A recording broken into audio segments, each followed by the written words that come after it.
ሰላም ሰላም ተመልካቾቼ ቀላያት ነኝ። ዛሬ ደግሞ ማሳያችሁ ፎካቻ ይባላል። ፎካቻ ማለት በጣሊያንኛ ነው። ትርጉሙ ስናክ ማለት ነው።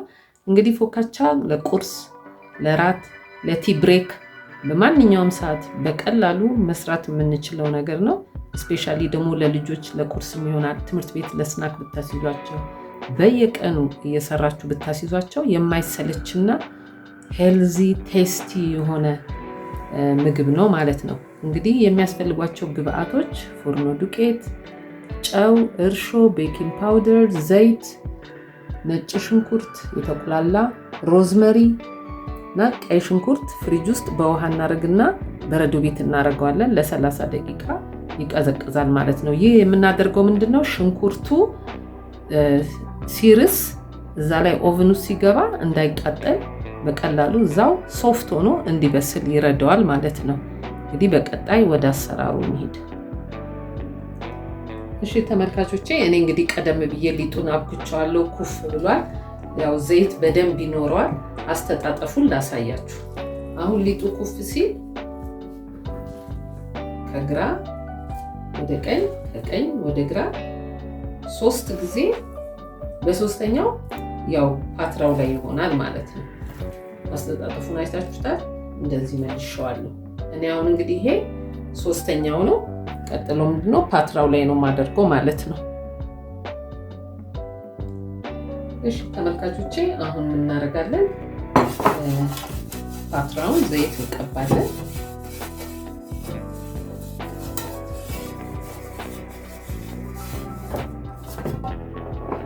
ዘይት ከቀባን በኋላ ፍርኖ ዱቄት እንነሰንሳለን።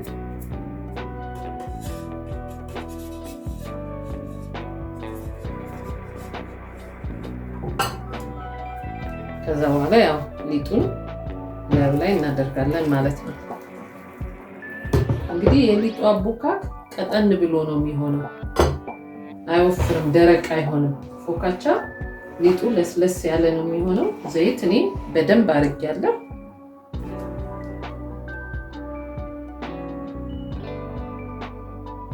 እሺ ተመልካቾቼ፣ አሁን እንግዲህ ሊጡ እንደምታዩት እንደዚህ አድርጌያለሁ።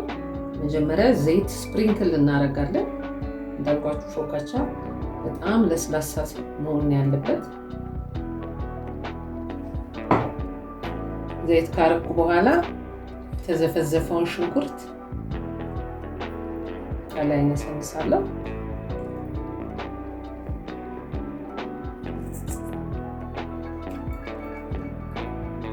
ያው እንግዲህ የሽንኩርቱ መጠን እናንተ እንደምትፈልጉት ነው ማድረግ ትችላላችሁ።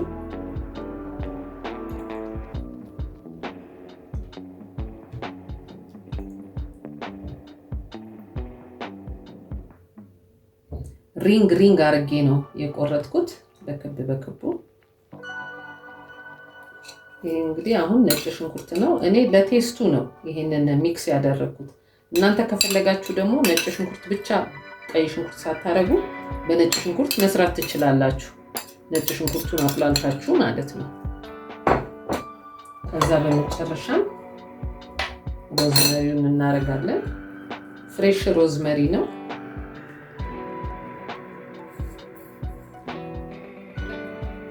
ልነግራችሁ አልችልም። ይሄ ሽታው ገና ኦቭን ውስጥ እያለ ነው በቃ የሚያውደው ማለት ነው።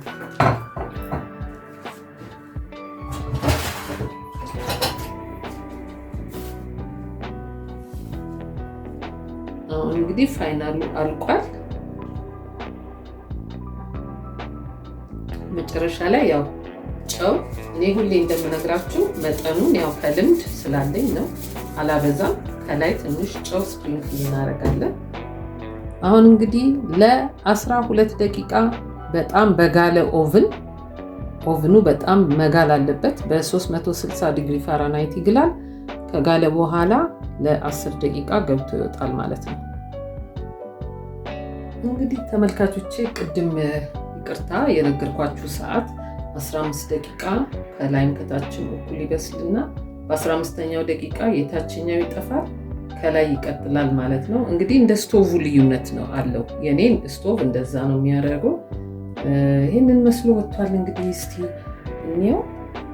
አበሳሰሉን አያችሁት? በጣም ነው የሚያምረው። ቆርሰን እናየዋለን። ሽታው መቼም ልነግራችሁ አልችልም።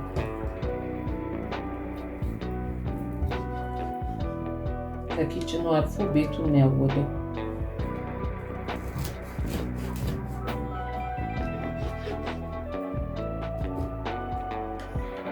ያው አሁን እንግዲህ ትኩስ ስለሆነ ነው እንደምታዩት።